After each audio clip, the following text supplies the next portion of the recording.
আসআলুকা বিকুল্লি ইসমিন হুয়া লাক, আল্লাহ তোমার যত নাম আছে সব নামের ওসিলায় তোমার কাছে ফরিয়াদ করি, সব নামের ওসিলায়। আনসালতাহু ফি কিতাবিক, যে নাম তুমি তোমার কিতাবে নাজিল করেছো। আও আল্লামতাহু আহাদাম মিন খালকিক, অথবা তোমার কোন সৃষ্টিকে তোমার নাম তুমি জানিয়েছো। আও ইস্তাসারতা বিহি ফি ইলমিল গায়বি ইনদাক, অথবা গায়েবের জ্ঞানে তুমি তোমার নিজের জন্য ওই নামগুলো সংরক্ষিত রেখে দিয়েছো। সব নামের ওসিলায় তোমার কাছে চাই। সুবহানাল্লাহ পড়েন। তার মানে আল্লাহ তোমার যে নামগুলো আমরা জানি এগুলার ওসিলায়ও চাই, যে নামগুলো আমরা জানি না সেগুলোর ওসিলায়ও চাই। আল্লাহর সব নাম আল্লাহ আমাদেরকে জানায় নাই, কিছু নাম জানিয়েছেন, কিছু নাম তিনি জানান নাই। সুবহানাল্লাহ বলেন। আল্লাহ তাআলা তার কিছু নাম কোরআনে উল্লেখ করেছেন, কিছু নাম স্পেশাল কিছু নবীদেরকে জানিয়েছেন, আর কাউকে জানান নাই। কিছু নাম তিনি কিয়ামতের দিন আমাদের সামনে প্রকাশ করবেন যে এইটাও আমার একটা নাম, এটা তোমরা কেউ জানতা না। সুবহানাল্লাহ, সারপ্রাইজ হিসেবে আল্লাহ তাআলা রেখে দিয়েছেন, কেউ জানে না। কিয়ামতের দিন আল্লাহ তাআলা সেই নামগুলো জানাবেন। আর কিছু নাম আছে সেই নামগুলো আল্লাহ কোরআনেও বলে নাই, কোনো নবীরেও জানায় নাই, কিয়ামতের দিনও সারপ্রাইজ হিসেবেও জানাবে না। ওই নামগুলো স্বয়ং খোদ আল্লাহ ছাড়া কেউ জানে না।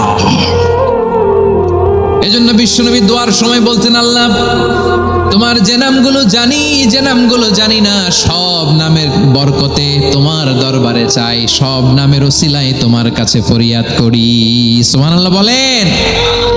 তাহলে সূরা হাশরের মধ্যে আমরা আল্লাহর মোট কয়টা নাম পাবো দেখি, মনে আছে কিনা?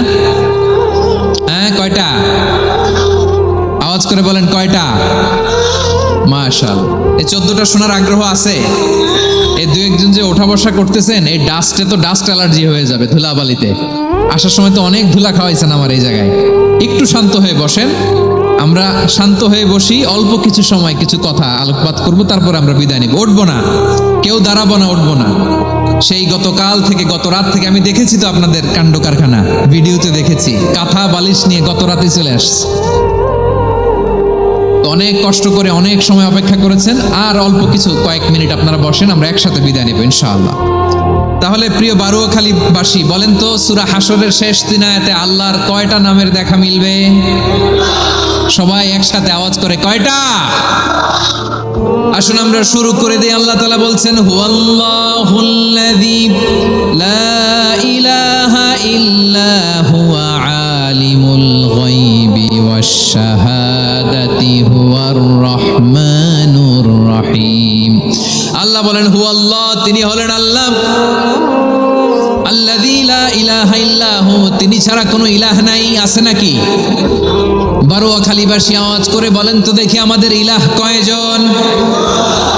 আরো জোরে বলেন। একজন হইলে ভালো না বেশি হইলে ভালো? ওয়া ইলাহুকুম ইলাহু ওয়াহিদুন লা ইলাহা ইল্লা হুয়ার রহমানুর রহিম। আল্লাহ বলেন, তোমাদের ইলাহ হলো একজন, তিনি ছাড়া কোনো ইলাহ নেই, তিনি দয়াময়, তিনি মেহেরবান। ইলাহ যদি একজন না হয়ে দুইজন হতো, ঝামেলা আছে না নাই? লাউ কানা ফীহিমা আলিহাতুন ইল্লাল্লাহু লাফাসাদাতা, আকাশ এবং জমিনের মধ্যে ইলাহ একজন না হয়ে যদি মাত্র দুইজন হতো, আকাশ জমিন ভেঙে খান খান হয়ে যেত। ঠিক কিনা বলেন? দুইজন ইলাহ হইলে খান খান হয়ে যেত। আমাদের রব একজন হইলে ভালো না বেশি হইলে ভালো? কথা বুঝতেছেন? আরে একজনেরই তো মন জোগায় চলতে পারি না, ঠিক কিনা? হ্যাঁ, একজন, তিনি যে আদেশগুলো দিয়েছেন আমাদের দুর্বলতার কারণে আমরা তো পারি না। যদি 10 জন হইতো, ওই 10 জনের হ্যাপি করতে পারতাম, তাদেরকে স্যাটিসফাই করা যেত এত সহজে। 10 জনের 10 নিয়ম থাকতো। একজন বলতো আমার সেজদা দিবি সকালে, আরেকজন বলবে আমার জন্য নামাজ পড়বি 3 বার, আরেকজন বলবে আমার জন্য যাকাত দিবি এতবার, আরেকজন বলতো আমার জন্য কুরবানি দিবা এতবার। তাহলে আমাদের জন্য কঠিন হয়ে যেত, ঠিক কিনা? যদি ইলাহ একজন না হয়ে একাধিক হতো, একজন বলতো না আমি মহাবিশ্ব এভাবে চালাবো, আরেকজন বলতো না আমার মন চায় এভাবে, আমি এভাবে চালাবো, একজন বলতো সূর্য আমি পূর্ব দিকে উঠাবো, আরেকজন বলতো না আমি দক্ষিণ দিকে উঠাবো, আরেকজন বলবে না আমি উত্তর দিকে উঠাবো। এরকম আছে না নাই? ঝামেলা লেগে যেত। এজন্য বেশি রব হইলে আমাদের জন্য ঝামেলা, খোদা বেশি হইলে আমাদের লস। একজন হওয়াতে আমরা বেঁচে গেছি। বারোয়াখালীবাসী আওয়াজ করে না, কথা বলে না। রব খোদা একজন হওয়াতে আমাদের সুবিধা হয়েছে না? এজন্য আল্লাহ বলেন লা ইলাহা ইল্লাহু, তিনি ছাড়া তোমাদের কোনো ইলাহ নাই, তিনি একজন। লা ইলাহা ইল্লাহু আলিমুল গায়বি ওয়াশ শাহাদা, তিনি প্রকাশ্যেরও মালিক অপ্রকাশ্যেরও মালিক। তিনি যেটা ওপেন এটাও জানেন, যেটা গোপন সিক্রেট ওইটাও জানেন। আলিমুল গায়বি ওয়াশ শাহাদা, তিনি গায়েবের মালিক, গায়েবের জ্ঞানী, যেটা দেখা যায় না, অদৃশ্য, জানা নাই, এটাও তিনি জানেন। এগুলো জানতে তার কোনো মাধ্যমের প্রয়োজন হয় না। অতীতে কি হয়েছে, বর্তমানে কি চলছে, ভবিষ্যতে কি হবে, সব তার জ্ঞানের ভেতরে আছে না নাই? এজন্য আল্লাহ বললেন আলিমুল গায়বি ওয়াশ শাহাদা, তিনি গায়েবের জ্ঞান রাখেন, তিনি দৃশ্য জগতের জ্ঞান রাখেন, তিনি প্রকাশ্য জগতের জ্ঞান রাখেন, তিনি গোপন জগতের জ্ঞান রাখেন। তার কাছে কোনো কিছু গোপন নাই, ঠিক কিনা বলেন? ওয়ার রহমানুর রহিম, তিনি হলেন দয়াময়, তিনি হলেন মেহেরবান। এই যে শুরু হলো 14 নামের প্রথম দুইটা, আর রহমান আর রাহিম। ওয়ার রহমানুর রাহিম, তিনি হলেন the most gracious, the most merciful, তিনি দয়াময়, তিনি অতিশয় মেহেরবান। সুবহানাল্লাহ বলেন। তার দয়ার কোনো শেষ নাই, তার মায়ার কোনো শেষ নাই। আল্লাহ, তাহলে 14টা নামের মধ্যে কয়টা পাইলাম? একটা কি? আর রহমান। বারোয়াখালীবাসী বুঝে থাকলে আওয়াজ করে বলেন, প্রথমটা কি? 2 নাম্বার আর রাহিম। আওয়াজ করে বলেন 2 নাম্বার। আওয়াজ করে সবাই গলা ছেড়ে দিয়ে উত্তর দেন তো, প্রথম নামটা কি? দ্বিতীয় নামটা? আর রাহিম। রহমান আল্লাহর one of the major names, আল্লাহর মৌলিক নামগুলোর মধ্যে গুরুত্বপূর্ণ একটা নাম হচ্ছে রহমান। গুরুত্বপূর্ণ নাম কি? রহমান, দয়ার সাগর, মায়ার সাগর। রহমানুন ফিদ দুনিয়া ওয়া রহিমুন ফিল আখিরা, এই দুনিয়ার জন্য আল্লাহ রহমান, দুনিয়াতে আল্লাহ সবাইরে দয়া করে, কাফিররাও করে, মুসলিমরাও করে। আর আখিরাতের জন্য তিনি রহিম, সেখানে কাফির মুশরিকদের জন্য আল্লাহর পক্ষ থেকে কোনো দয়া থাকবে না। চিল্লায় বলেন ঠিক কি না? এজন্য আল্লাহ বললেন আমার মৌলিক একটা নাম হলো রহমান। আল্লাহর পরে অন্য কোন নাম দিয়ে যদি তোমরা আমার নাম প্রকাশ করতে চাও, জপতে চাও, ডাকতে চাও, তোমরা রহমান নামে ডাকো। রব্বুল আলামিন ইরশাদ করেন, কুলিদুল্লাহ আউইদুর রহমান আইয়াম্মা তাদউ ফালাহুল আসমাউল হুসনা। আমাকে আল্লাহ নামে ডাকো, কিংবা আমি আল্লাহকে রহমান নামে ডাকো, যে নামেই ডাকো না কেন আমার আছে অনেকগুলো সুন্দর সুন্দর নাম। যে নামেই ডাকো আমি শুনি, ডাকলেই আমি সাড়া দেই। সকালে ডাকলেও সাড়া দেই, দুপুরে ডাকলেও সাড়া দেই, মাঝ রাতেও যদি আমরা বিপদে পড়ি, ডাকলে আমাদের ডাকে সাড়া দেয় কে? সবাই বলুন তো, সাড়া দেয় কে? আবার বিশ্বনবী যখন মক্কায় দাওয়াত দিচ্ছিলেন, তিনি মাঝে মাঝে আল্লাহর নাম বলছিলেন, মাঝে মাঝে তিনি রহমান নাম বলছিলেন।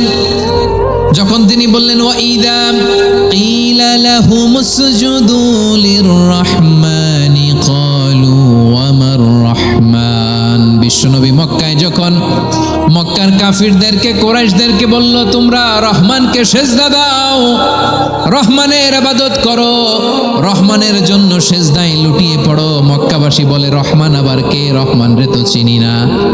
রহমানকে আল্লাহ চিনি, রহমান চিনি না। মক্কাবাসী কি বলে? কারে চিনে? আল্লাহরে চিনে। কারে চিনে না? রহমান কে চিনি না। রহমান আবার কোত্থেকে আসলো? কে Rahman? Who is this Rahman? যখন তারা বলে রহমান রে চিনি না, আল্লাহর গায়রতে আঘাত লেগেছে। আল্লাহ বলে রহমান রে চিনো না, না? তাদেরকে চিনানোর জন্য আল্লাহ ৭৮ আয়াত বিশিষ্ট আর রহমান নামে কোরআনে একটা সূরা নাজিল করেছেন। যখন মক্কার কুরাইশরা বলে আল্লাহ চিনি, রহমান চিনি না, আল্লাহ বলে রহমান রে চিনো না, তাহলে চিনে নাও রহমান নামে। তিনি ৭৮ আয়াত বিশিষ্ট কালামুল্লাহ মাজিদে একটা গোটা সূরাই নাজিল করে দিয়েছেন। তিনি নাজিল করলেন আর রহমানু আল্লামাল কুরআন খালাকাল ইনসানা আল্লামাহুল বায়ান। দয়াময় রহমান শেখালেন কোরআন, বানালেন ইনসান, শেখালেন বায়ান। দয়াময় শেখালেন কোরআন, বানালেন ইনসান, শেখালেন বায়ান।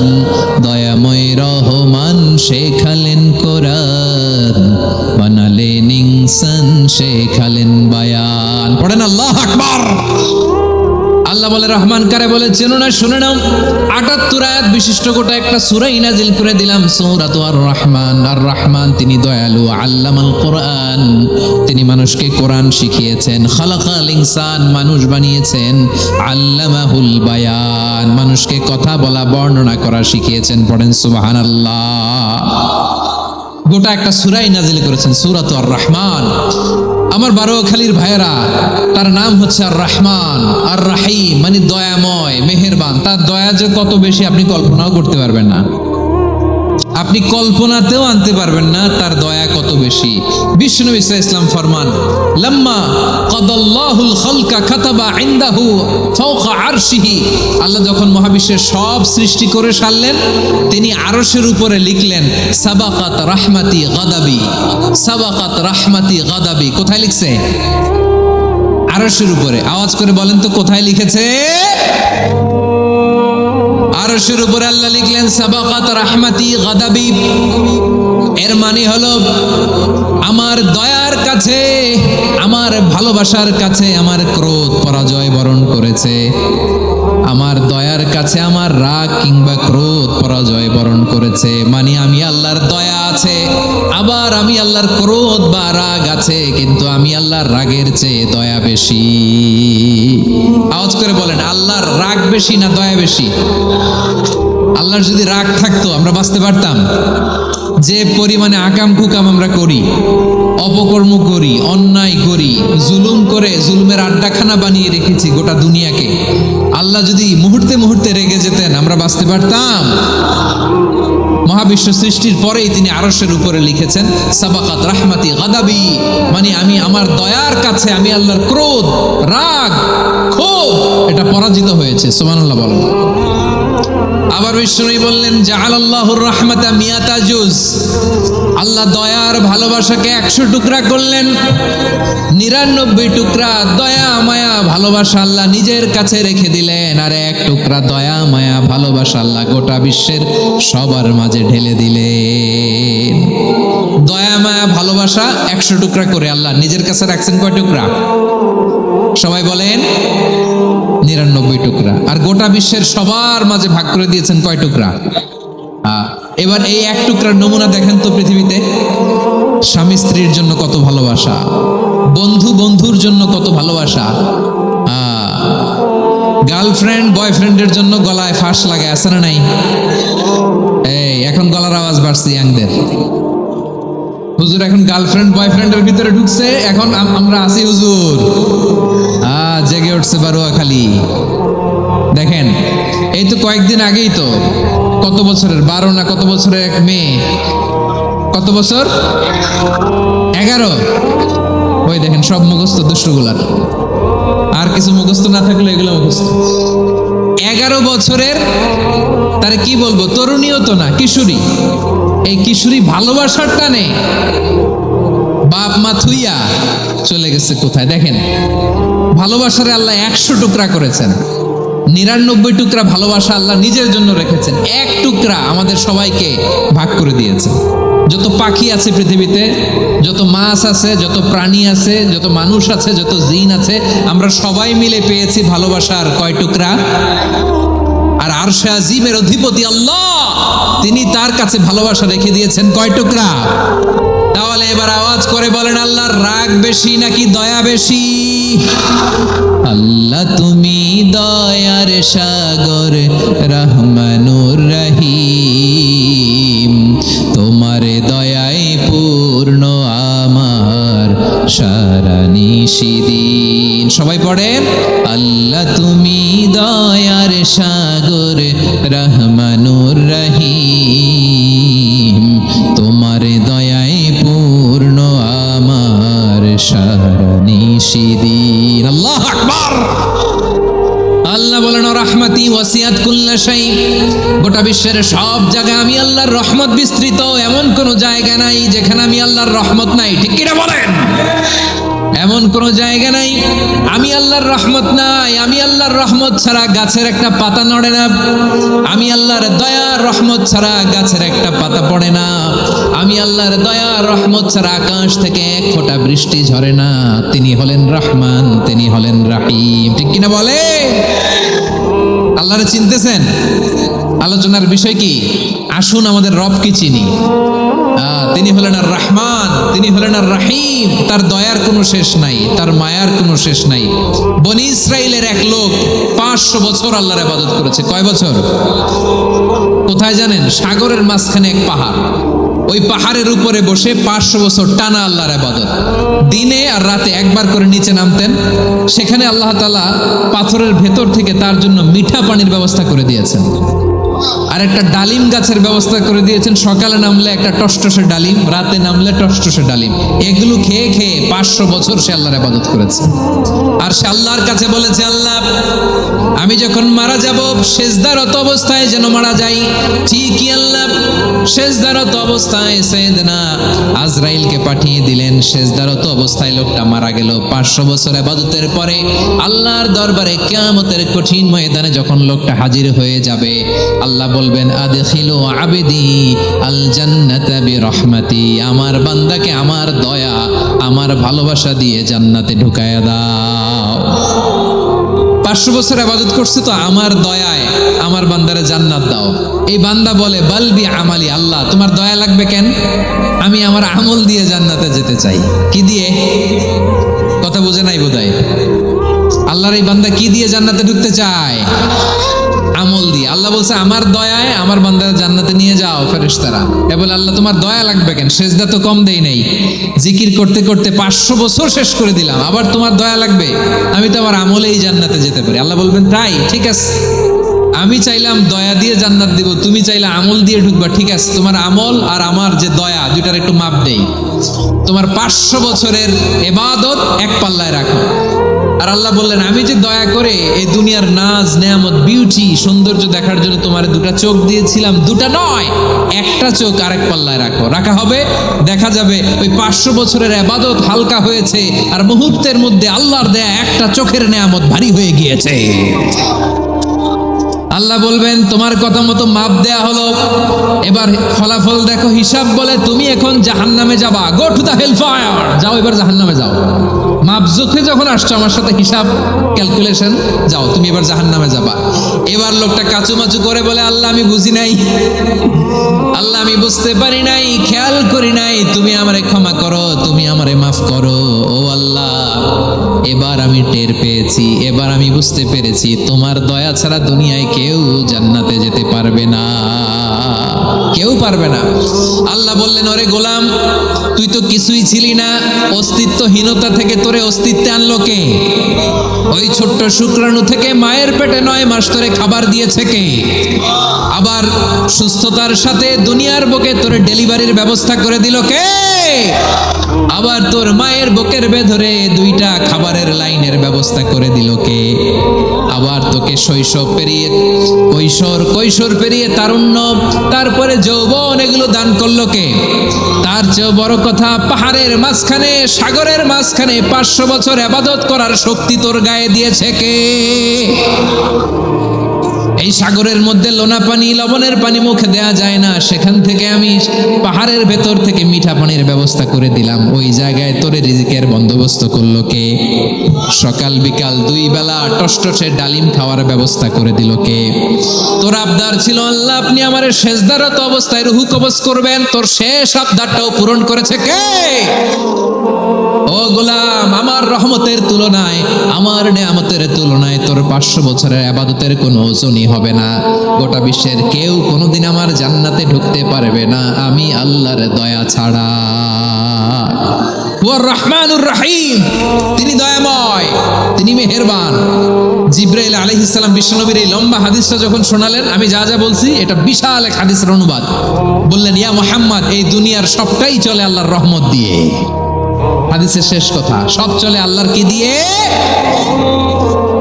তখন বিশ্বনবী সাহাবাদের বললেন, ও সাহাবারা শোনো, আল্লাহর জান্নাতে কেউ কোনোদিন প্রবেশ করতে পারবে না তার রহমত ছাড়া।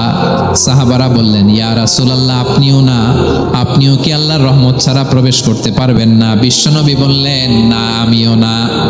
আমি বিশ্বনবীও আল্লাহর জান্নাতে আল্লাহর রহমত ছাড়া ঢুকতে পারবে না। তবে কিয়ামতের দিন আল্লাহর রহমত আমার চারদিকে বেষ্টনী দিয়ে থাকবে। আল্লাহ নিজের পরিচয় দিয়ে বললেন, আলিমুল গায়বি ওয়াশ শাহাদাতি হুয়ার রহমানুর রহিম। আমি হলাম রহমান, আমি রাহিম। আল্লাহরে চিনছেন? ওবারখালীর ভাইয়ের, আপনার রবকে চিনতে পারতেছেন? তিনি দয়ার সাগর, তিনি মায়ার সাগর। তার দয়ার সাগর যে কত বড় আপনার কল্পনাতেও নাই।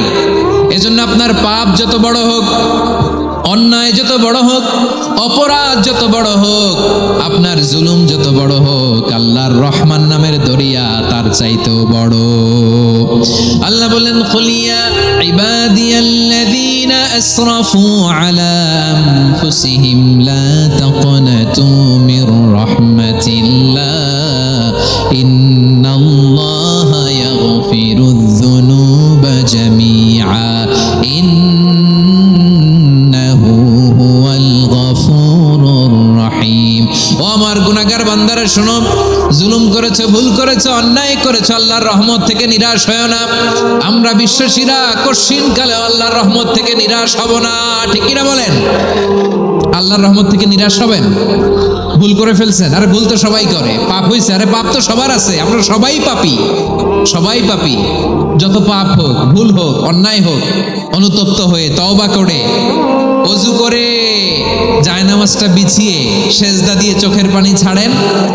চোখের বেয়ে পড়া পানি আল্লাহর কাছে যে কত প্রিয়। অনুতপ্ত বান্দার চোখের পানির ফোঁটা তার চোখ বেয়ে, নাকের ডগা বেয়ে জমিনে ড্রপ করার আগেই আল্লাহর ওই বান্দার সব গুনাহ মাফ করে দেয়।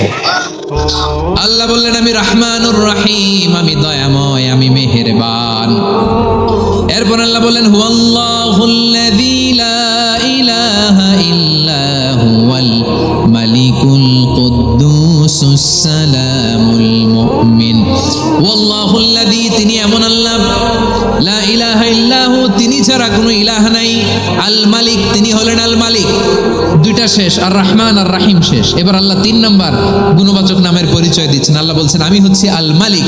আমি কি? মানে সম্রাট। আল মালিক মানে হচ্ছে the king, the king of kings. সব রাজার বড় রাজা, মহারাজা। তার চেয়ে বড় রাজা আর কেউ নাই, তার চেয়ে বড় সম্রাট আর কেউ নাই, তার চেয়ে বড় ক্ষমতাধর সত্তা মহাবিশ্বে দ্বিতীয় কেউ নাই। চিৎকার করে বলেন ঠিক কিনা? তিনি আল মালিক। আল মালিক মানে ক্ষমতাধর, ক্ষমতার মালিক, রাজা ধীরাজ বাদশাহ। তার ক্ষমতা আর আমাদের ক্ষমতা একরকম নাকি? হ্যাঁ, আমাদের দুনিয়াতে ক্ষমতা অস্থায়ী ক্ষমতা, ঠিক কিনা বলেন? আজ আছে কাল নাই, এরকম না ক্ষমতা? আল্লাহর ক্ষমতাও তো এরকম না, আজ আছে কাল নাই, এরকম। দুনিয়াতে দেখবেন কোন দেশের প্রেসিডেন্টের 4 বছরের ক্ষমতার মেয়াদ, কোন দেশে 5 বছরের। আল্লাহর কয় বছরের? 10 বছরের নাকি 20 বছর, 100 বছর। আল্লাহর ক্ষমতার মেয়াদ কতদিন বলেন? বুঝে থাকলে বলেন তো। চিরকাল তার ক্ষমতার মেয়াদ। চিল্লায় বলেন ঠিক কিনা?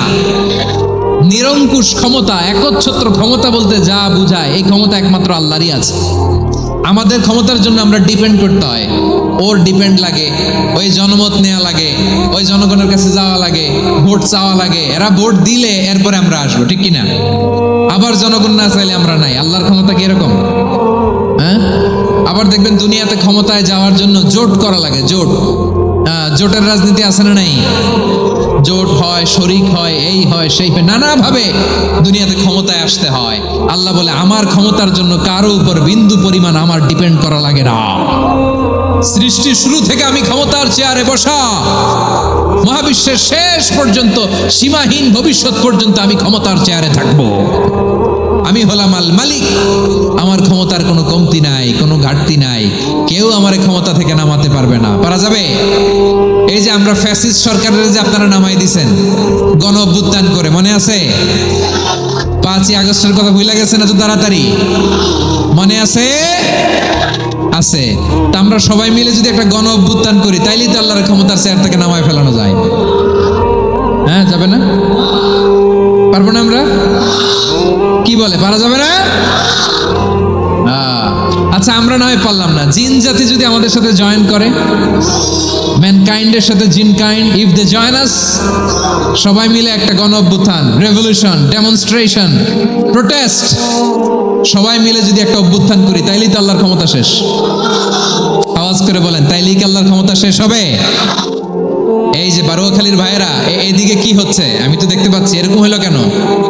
তোমরা খালি বোতল ছুড়লা কেন দু একজনের উপরে? হ্যাঁ, আমার দিকে তাকাও প্রিয় ভাইয়েরা, শান্ত হন, আমার দিকে তাকান, আর অল্প কয়েক মিনিট আমার দিকে তাকান। কেউ কিছু ছুঁড়ে মারবেন না কারো দিকে, মেহরবানি করে আমার দিকে তাকান। তাহলে আমরা সবাই মিলে একটা গণ অভ্যুত্থান যদি করি, আল্লাহর ক্ষমতা থেকে নামানো যাবে। আল্লাহ বলেন না, আমি হলাম আল মালিক, আসল ক্ষমতার মালিক, the king of kings, the owner of ultimate power, the owner of ultimate authority, the owner of ultimate sovereignty, নিরঙ্কুশ একচ্ছত্র ক্ষমতার মালিক হচ্ছি আমি আল্লাহ।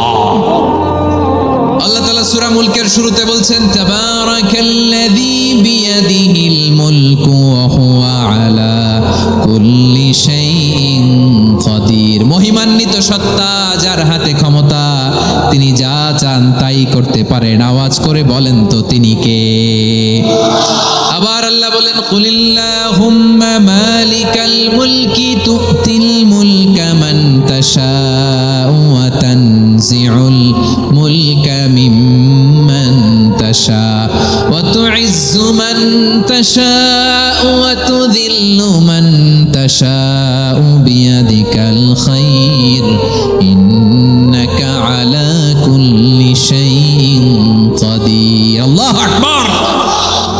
এ নবী, আপনি বলুন, আল্লাহুম্মা মালিকাল মুলক, আল্লাহ আপনি ক্ষমতার মালিক, তুতিল মুলকা মান তাশা, যাকে চান তারে ক্ষমতার চেয়ারে বসান, ওয়া তানজিউল মুলকা মিম্মান তাশা, যাকে চান তাকে ক্ষমতার চেয়ার থেকে ছুঁড়ে ফেলে দেন। তিনি কে? ক্ষমতার চেয়ারে বসায় কে? আবার মনে চাইলে আস্থা করে ছুঁড়ে নিক্ষেপ করেন, তিনি কে? আবার আল্লাহ বললেন, ওয়ালাম ইয়াকুল্লাহু শারীকুন ফিল মুলকি, আমার ক্ষমতায় কোনো শরীক নাই, কোনো জোট নাই, কোনো পার্টনার নাই, কোনো অংশীদার নাই। আবার আমি চলে গেলে আমার ক্ষমতার দাবিদারও কেউ নাই। আল্লাহু আকবার। এই দুনিয়াতে রাজা মারা গেলে পরের রাজা কে হয়? রাজার ছেলে রাজা, ঠিক কিনা বলেন?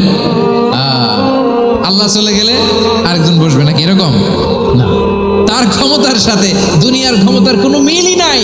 এজন্য তিনি তার নাম দিয়েছেন আল মালিক। আল মালিক, the owner of power, the owner of ultimate power and sovereignty, the king of kings, সব রাজার বড় রাজা, মহারাজা আল মালিক, তিনি হচ্ছেন আল্লাহ। চিৎকার করে বলেন ঠিক কিনা? তিনি আসল ক্ষমতার অধিকারী। দুনিয়াতে যে আমরা ক্ষমতা নিয়ে কামড়াকামড়ি করি, মারামারি করি, কিয়ামতের দিন আল্লাহ জিজ্ঞেস করবেন, কই তোদের ক্ষমতা, আজকে বল। কিয়ামতের সময় সব মানুষগুলো যখন ইন্তেকাল করবে, সব জিনেরা যখন ইন্তেকাল করবে, সব ফেরেশতারা যখন ইন্তেকাল করবে, বাকি থাকবে মালাকুল মাউত। মালাকুল মাউত এসে বলবে, আল্লাহ আপনার কথা মতো সবাই শেষ, মানুষগুলো নাই, জিনগুলো নাই, আমার সতীর্থ ফেরেশতাগুলো নাই, মহাবিশ্বে আর কেউ নাই। আল্লাহ বলে, এখন কে আছে? মালাকুল মউত বলবে, আল্লাহ তুমি আছো আর আমি। তুমি তো আল হাইয়্যু আল কাইয়্যুম, অবিনশ্বর, শাশ্বত, চিরঞ্জীব, কোনোদিন মরবা না, তুমি আছো আর তোমার গোলাম আমি আছি আজরাইল। মহাবিশ্বে কয়জন আছে মাত্র?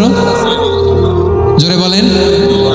এক হচ্ছেন আর হচ্ছে মালাকুল মউত। আল্লাহ তুমি আছো আমি আছি। আল্লাহ বলবে, ঠিক আছে, এবার তোমার মরণের পালা, মুত ইয়া মালাকাল মউত, হে মৃত্যুর ফেরেশতা তুমি মরো। মালাকুল মাউত আল্লাহর আদেশ বাস্তবায়ন করতে যে বিকট একটা চিৎকার দিয়ে মৃত্যুবরণ করবে। ওই চিৎকার দুনিয়ার মানুষেরা, চিৎকারের আওয়াজ যদি দুনিয়ার মানুষেরা শুনতে পেত, দুনিয়ার মানুষের প্রত্যেকের কানের পর্দা ফেটে মুহূর্তের মধ্যে সব লাশ হয়ে জমিনে পড়ে রইত।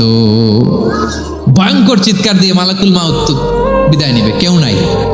এবার বলেন তো, মহাবিশ্বে মহাশূন্য, কেউ নাই, উপরে নিচে সামনে পেছনে ডানে বায়ে কোনো সত্তা, কোনো জীবিত সত্তার আছে? একজন ছাড়া, তিনি কে? কুল্লু মান আলাইহা ফানি ওয়া ইয়াবকা ওয়াজহু রাব্বিকা যুল জালালি ওয়াল ইকরাম। পড়েন ফাবিআইয়ি আলাই রাব্বিকুমা তুকাযযিবান। কেউ থাকবে না একজন ছাড়া, একজন ছাড়া। এই ড্রোন দেখে হাত নাড়ালে হবে? আমার দিকে তাকাইতে হবে, কথা শুনতে হবে। মহাবিশ্বে কেউ নাই একজন সত্তা ছাড়া। আওয়াজ করে বলেন তিনি কে? এবার আল্লাহ ডেকে বলবেন লিমানিল মুলকুল ইয়াউম, লিমানিল মুলকুল ইয়াউম। ক্ষমতা কার? Who belongs the kingdom today, who belongs the power authority today, who belongs the sovereignty today. আজকে ক্ষমতা কার? দুনিয়াতে ক্ষমতা নিয়ে এত কামড়াকামড়ি, দুনিয়াতে চেয়ার নিয়ে এত মারামারি, এত অত্যাচার, এত রক্তপাত, এত ব্লাডশেড। আজকে বলো তো ক্ষমতা কার? কার ক্ষমতা? মহাশূন্যে কোনো আওয়াজ নাই, শুধু আমার রবই বলবেন লিমানিল মুলকুল ইয়াউম। আজকে ক্ষমতা কার? কোনো আওয়াজ নাই, উত্তর দেওয়ার মতো জীবিত কোনো সত্তা নাই, ফলে কেউ উত্তর দিতে পারবে না। আল্লাহ নিজেই প্রশ্নের উত্তর দিয়ে বলবেন লিল্লাহিল ওয়াহিদিল কাহ্হার। একচ্ছত্র অধিপতি, ক্ষমতার মালিক আল্লাহ ছাড়া কারোর জন্য কোনো ক্ষমতা নাই। চিল্লায় বলেন ঠিক কিনা? তাহলে আর রহমান আর রাহিমের পরে আমরা জানলাম আমার আল্লাহর আরেকটা সুন্দর গুণবাচক নাম হচ্ছে আল মালিক। কি নাম? আল মালিক, মানে দ্য কিং, রাজাধিরাজ, সব রাজার বড় রাজা, মহান। এরপরে 4 নম্বরে আল্লাহ বললেন আল কুদ্দুস, তিনি হলেন আল কুদ্দুস। আল কুদ্দুস মানে হচ্ছে অতি পবিত্র, মহাপবিত্র, the most holy, the absolutely pure, যার কোনো খুঁত নাই। আল্লাহর কোনো খুঁত আছে? তিনি মহাপবিত্র। আল্লাহর পবিত্রতা যখন আমরা বর্ণনা করি আল্লাহ খুশি হয়ে যান, কারণ তার সত্তার একটা বৈশিষ্ট্য হচ্ছে তিনি আল কুদ্দুস। বারোয়াখালীবাসী আল্লাহর নামটা একটু জপেন না, বলেন আল কুদ্দুস, সবাই আওয়াজ করে আল কুদ্দুস। অতি পবিত্র, তার মধ্যে কোনো অপবিত্রতার ছিটে ফোঁটা নাই, মহাপবিত্র, the most pure, the most holy, অতি পবিত্র। ফেরেশতারা বলেছিল আল্লাহ আপনি মানুষ কেন বানাবেন? নাহনু নুসাব্বিহু বিহামদিকা ওয়া নুকদ্দিসু লাক। এই যে নুকদ্দিসু কুদ্দুস পাইছেন? তারা বলেছিল আল্লাহ মানুষ কেন বানাবেন? মারামারি করবে, আমরাই তো ভালো, আমরাই আপনার মহিমা বর্ণনা করি, আমরাই আপনার পবিত্রতা বর্ণনা করি। নুকদ্দিসু লাক, তার মানে আল কুদ্দুস। আবার আমার নবী বিশ্বনবী যখন সিজদায় লুটিয়ে পড়তেন, আম্মা জানা এসে বলেন আমরা তো সিজদার মধ্যে সুবহান রাব্বিয়াল আলা বলেই শেষ, কিন্তু বিশ্বনবী তাহাজ্জুদের নামাজে, নফল নামাজে, সুন্নত নামাজে 3 বার সুবহান রাব্বিয়াল আলা তাসবিহ পড়ার পরে তিনি পড়তেন সুবহুন কুদ্দুসুন রাব্বুল মালাইকাতি ওয়ার রূহ। সুবহ কুদ্দুস রব্বুল মালাইকাতি ওয়ার রূহ। সিজদায় লুটিয়ে পড়ে বিশ্বনবী এই দোয়াটা পড়তেন। নফল নামাজে, সুন্নাত নামাজে কিংবা তাহাজ্জুদের নামাজে সুবহান রাব্বিয়াল আলার পরে কি পড়তেন? সুবহুন। আওয়াজ করে বলেন সুবহুন কুদ্দুসুন রব্বুল মালাইকাতি ওয়ার রূহ। মানে আল্লাহ আপনি প্রশংসিত, আল্লাহ আপনি অতি পবিত্র, আপনি সব ফেরেশতা কুলের রব, ফেরেশতাদের সরদার জিব্রাইলের রব। সুবহানাল্লাহ। আজকে থেকে পড়বেন সিজদায়? হ্যাঁ, বারোয়াখালীবাসী পড়বেন নাকি? হুজুর নামাজে তো পড়ি না। হ্যাঁ, এরকম নফল নামাজে, তাহাজ্জুদের নামাজে, সুন্নত নামাজে সিজদার যে তাসবিহ সুবহান রাব্বিয়াল আলা 3 বার পড়ার পরে আমার ভাইরা, মহিলা প্যান্ডেলে আমার যে মায়েরা বোনেরা আছে, আজকে তো রেকর্ড হয়ে যাবে, কালকেই ভিডিও পেয়ে যাবেন। 3 বার সুবহান রাব্বিয়াল আলা পড়ার পরে পড়বেন সুবহুন কুদ্দুসুন রব্বুল মালাইকাতি ওয়ার রূহ। পড়বেন তো ইনশাআল্লাহ। আবার বিশ্বনবী বলেন ইন্নাল্লাহা তাইয়্যিব লা ইয়াকবালু ইল্লা তাইয়্যিবা। আল্লাহ পবিত্র, পবিত্রতা ছাড়া তিনি কিছু গ্রহণ করেন না, অপবিত্র কোনো কিছু আল্লাহ গ্রহণ করে না। অনেকে আছে ঘুষ খায়, সুদ খায়, অন্যায় অপরাধ চাঁদাবাজি যা আছে সব করে, হারাম টাকা, হারাম উপার্জন। এই হারাম উপার্জন দিয়ে আবার মসজিদ বানায়, আছে না নাই? ইনকাম সবটাই হারাম, ওইটা দিয়ে আবার এতিমখানা বানায়, আছে না নাই? আছে। ওইটা আল্লাহ কবুল করবে না, কারণ আল্লাহ নিজে যে পবিত্র, পবিত্র না হলে কিছুই অ্যাকসেপ্ট করেন না। সুবহানাল্লাহ পড়েন। তাহলে বুঝলাম তিনি আল কুদ্দুস মানে অতি পবিত্র। এরপরে আল্লাহ বলেন আমি হচ্ছি আসসালাম। আওয়াজ করে বলেন আসসালাম। আসসালাম মানে হচ্ছে শান্তির আধার। সালাম মানে কি? শান্তির আধার, যার কাছ থেকে শান্তি আসে। দ্য সোর্স অফ পিস, তিনি শান্তির আধার। এজন্য আমরা একে অপরের সাথে দেখা হলে কি বলি? সালাম। কি বলি? সালাম সালাম হাজার সালাম সকল শহীদ স্মরণে আমার হৃদয় রেখে যেতে চাই তাদের স্মৃতির চরণে। সবাই বলেন সালাম সালাম হাজার সালাম সকল শহীদ স্মরণে আমার হৃদয় রেখে যেতে চাই তাদের স্মৃতির চরণে। পড়েন আমিন। আমরা সকল ভাষা শহীদ, সকল মুক্তিযোদ্ধা তাদের জন্য দোয়া করি এবং 24-এর ছাত্র নাগরিক অভ্যুত্থানে যারা শাহাদাতের সর্বোচ্চ নাজরানা পেশ করে এই নতুন ভোরের বাংলাদেশ আমাদেরকে উপহার দিয়েছে, তাদের জন্য আল্লাহর কাছে দোয়া করি। সবাই বলেন আমিন। আমার প্রিয় বারোয়াখালীবাসী, আপনার কি ক্লান্ত হয়ে গেছেন? কষ্ট হচ্ছে? তাহলে 2-4 জন দাঁড়াচ্ছেন কেন? এই যে 2-1 জন যে বোতল ছুঁড়ে মারছো, তোমাদেরকে কি আমি দেখি নাই মনে করছো? এই বোতল ছুঁড়ে মারলা কেন? বসো বসো। হ্যাঁ, মেহেরবানি করে বসবেন, মেহেরবানি করে বসবেন। সবাই আওয়াজ করে তাকবীর পড়ুন, লিল্লাহে তাকবীর। এই আপনাদের গলার আওয়াজ। এতগুলো মানুষ তাকবীর পড়লে এতটুকু আওয়াজ হয় আমি বিশ্বাস করি না। আওয়াজ করে পড়েন সবাই, লিল্লাহে তাকবীর, লিল্লাহে তাকবীর, লিল্লাহে তাকবীর। আল্লাহর একটা নাম হচ্ছে আসসালাম, মানে হচ্ছে শান্তির আধার, দ্য সোর্স অফ পিস। শান্তি দেওয়ার মালিককে। এজন্য শান্তি চাইবো কার কাছে? আল্লাহ তুমি আমার দেশটাকে শান্তিময় করো, বলেন আমিন। আল্লাহ তুমি আমাদের পরিবারের শান্তি নসিব করো, বলেন আমিন। আল্লাহ আমাদের জীবনটাকে তুমি শান্তিময় করো, পড়েন আমিন। এজন্য বিশ্বনবী সালাম ফিরানোর পরে 3 বার পড়তেন আস্তাগফিরুল্লাহ, আস্তাগফিরুল্লাহ, আস্তাগফিরুল্লাহ। এরপরে বিশ্বনবী পড়তেন আল্লাহুম্মা আনতাস সালাম ওয়া মিনকাস সালাম তাবারাকতা রাব্বানা ইয়া যাল জালালি ওয়াল ইকরাম। ও আল্লাহ, আপনি শান্তির আধার, আপনার কাছ থেকে শান্তি আসে, আপনি বরকতময়। এই দোয়াটা পড়েন আপনারা? সালাম ফিরানোর পরে পড়েন না? পড়বেন আজকে থেকে। আল্লাহুম্মা আনতাস সালাম ওয়া মিনকাস সালাম তাবারাকতা ইয়া যাল জালালি ওয়াল ইকরাম। আবার জান্নাতের আরেকটা নাম হচ্ছে দারুস সালাম, মানে শান্তির ঘর। জান্নাতের আরেকটা নাম কি? দারুস সালাম। ওই দারুস সালামে আমরা যেতে চাই কি চাই না?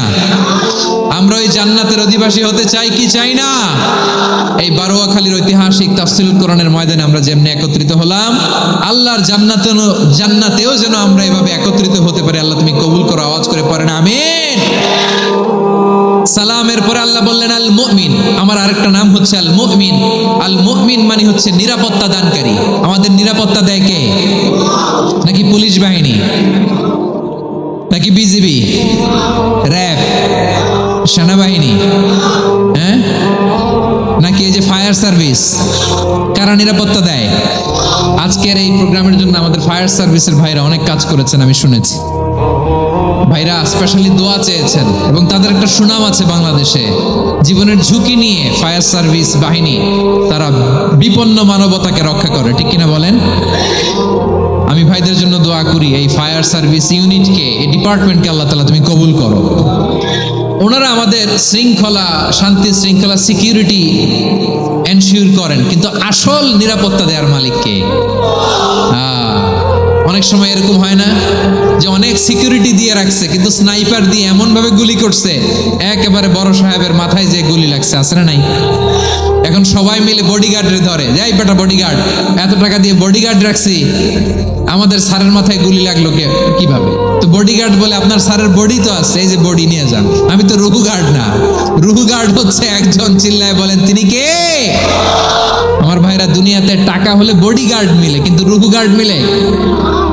রুহু গার্ড মিলে? যে আমি 10 লক্ষ টাকা দিব, রুহু গার্ড লাগবে, আমার রুহু কেউ চিনে নিতে পারবো না, এরকম পাওয়া যায়? কি পাওয়া যায়?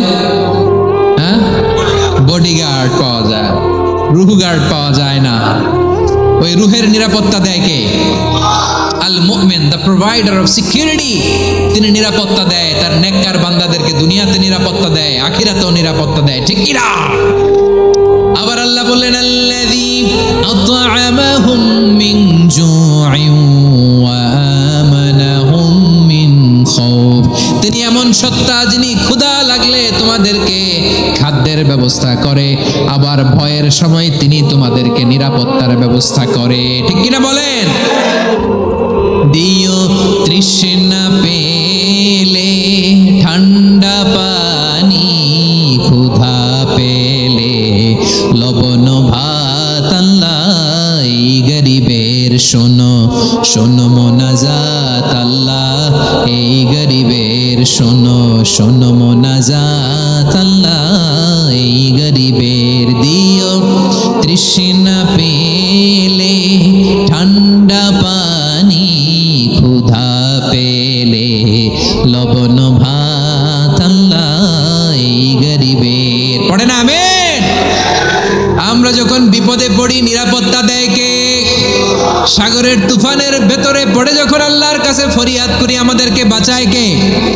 বিমানের ভেতরে যখন বিপদে পড়ি, যখন আল্লাহর কাছে সাহায্য চাই, বাঁচায় কে? কঠিন বিপদের মুহূর্তে আমাদেরকে সিকিউরিটি দেয় কে? সে আল্লাহ বললেন আমার আরেকটা নাম হচ্ছে আল মুমিন, আমি নিরাপত্তা দেই। এরপরে আল্লাহ বললেন আমার আরেক নাম হলো আল মুহাইমিন। আরেক নাম কি? আল মুহাইমিন। আল মুহাইমিন মানে হচ্ছে দ্য ওভারসিয়ার, দ্য অবজারভার, পর্যবেক্ষক, যিনি মনিটরিং করেন আমাদের সব অ্যাক্টিভিটি, তিনি মনিটরিং করেন। কোনোভাবে তার চোখকে ফাঁকি দেয়া যায় না। আল্লাহর চোখ ফাঁকি দেয়া যায়? আচ্ছা আওয়াজ করে বলেন তো, পুলিশ ভাইদের চোখ, পুলিশের চোখ মাঝে মাঝে ফাঁকি দেয়া যায় কি যায় না? সেনাবাহিনীর চোখ, র্যাবের চোখ, ইনকাম ট্যাক্স অফিসারের চোখ, দুর্নীতি দমন কমিশনারের চোখ, কিন্তু আল্লাহর চোখ, আল্লাহর চোখকে কশ্চিনকালেও কখনো ফাঁকি দেয়া যাবে? যেখানেই যান, ঘরের ভেতরে ঢুকে জানলা লাগিয়ে দরজাটা লক করে যদি অন্যায় করেন, পাপ করেন, দুনিয়ার কোনো চোখ দেখে নাই, দেখেছে কে? পর্দার আড়ালে যে যদি পাপ করেন, দেখে নাই, দেখেছে কে? গহীন সাগর তলে ঢুকেও যদি অন্যায় করেন, কেউ দেখে না, সেটা দেখেন কে? আপনি কি ভাবছেন আটলান্টিক মহাসাগরের ভিতরে চলে গেলে তো আর আল্লাহ দেখবে না? প্রিয় বারোয়াখালীবাসী, আপনারা ওশেন গেট কোম্পানি নাম শুনছেন? ওশেন গেট, তারা এই যে টিটান সাবমার্সিবল একটা সাবমেরিনের মতো বানাইছিল, যেটা টাইটানিক জাহাজের ভগ্নাংশ দেখার জন্য অনেক লোক যে মারা গেছিল না, ওটা সাগরের একেবারে গহীনে চলে যায়। এই টিটান সাবমার্সিবল দিয়ে সাগরের একেবারে গহীনে চলে যাওয়া যায়। তো ওইটার ভিতরে ঢুকে যদি আপনি আটলান্টিকের তলায় চলে যান, তাইলেই তো আল্লাহর ফাঁকি দিতে পারবেন, আর তো আল্লাহ দেখতে পারবে না। পারবে না? সাগরের অতল গহ্বরে চলে গেল, পাহাড়ের সুরঙ্গের ভেতরে ঢুকে গেল, মহাকাশ স্টেশন পাড়ি দিয়ে মঙ্গলে পাড়ি জমালেও আমার আল্লাহর চোখ কশ্চিনকালেও ফাঁকি দেয়া যাবে?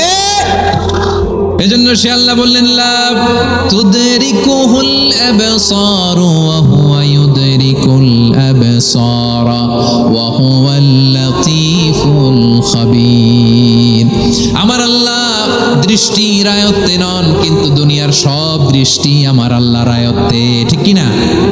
সূক্ষ্মদর্শী, সূক্ষ্ম থেকে সূক্ষ্ম পাপ কাজ যেভাবে যেমনটি করেন সব দেখেন। মুখে না বললে অন্তরেও চিন্তা করলেও অন্তরে চিন্তার উদ্রেক ঘটেছে, ওটা তো কেউ জানে না, কিন্তু জানেন কে? এভাবে যিনি সূক্ষ্মভাবে মনিটর করেন, ওভারসি করেন, অবজারভেশন করেন, তার নাম হচ্ছে আল মুহাইমিন, পর্যবেক্ষক। আসুন আমাদের রবকে চিনি। বারোয়াখালীর ভাইরা চিনতেছেন? কার সামনে কপাল ঘষে সেজদা দেন তারে চিনে নেন। কার সামনে ফরিয়াদের দুই হাত উঠে কাঁদেন, দুই হাত তুলে রোনাজারি করেন, তাকে জেনে নেন। এই হচ্ছেন আল মুহাইমিন, দ্য অবজারভার, পর্যবেক্ষক। কেউ যেটা দেখে না সেটা দেখেন কে? এরপরে আল্লাহ বললেন আমার আরেকটা নাম হলো আল আজিজ। আল আজিজ মানে মহাপরাক্রমশালী, মহাশক্তিধর। আল আজিজ, দ্য অলমাইটি, দ্য অলমাইটি, মহাশক্তিধর, মহাপরাক্রমশালী, যার মোকাবেলায় কেউ টিকতে পারে না, যার সিদ্ধান্তের সামনে কেউ বাধা হয়ে দাঁড়াতে পারে না, যার ক্ষমতার সামনে পৃথিবীর সব ক্ষমতা নস্যি, তুচ্ছ, নগণ্য, অসহায়, তার নাম হচ্ছে আল আজিজ। সুবহানাল্লাহ পড়বেন না? আল আজিজ, মহাপরাক্রমশালী, ক্ষমতাধর, শক্তিধর, দ্য অলমাইটি, যার ক্ষমতার মোকাবেলায় কেউ দাঁড়াতে পারে না, যার সিদ্ধান্তের সামনে কেউ বাধা হয়ে টিকতে পারে না, যার শক্তির সামনে সবাই অসহায়, দুর্বল। সুবহানাল্লাহ, তিনি হচ্ছেন আল আজিজ।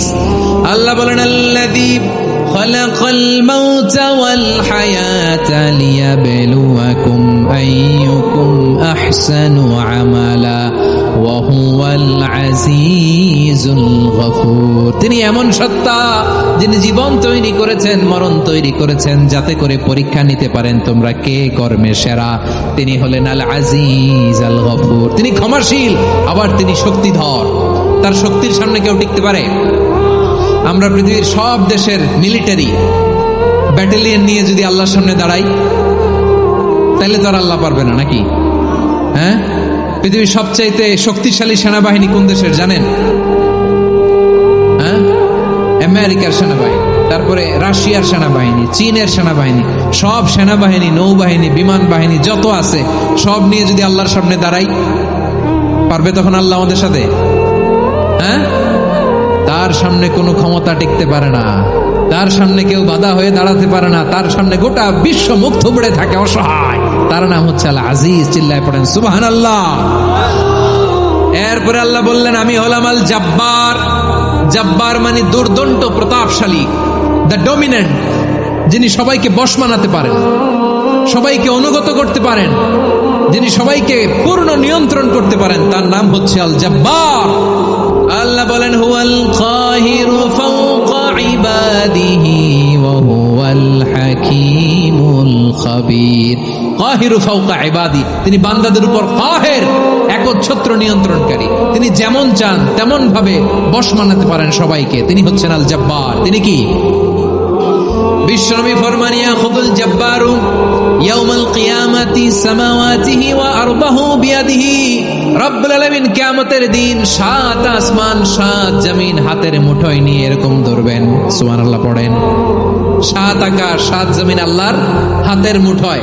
আমি যেরকম হাতের মুঠা করছি এরকম নাকি? না, যেমনটি আল্লাহর শানে খাটে ঠিক তেমন। সুবহানাল্লাহ বলেন।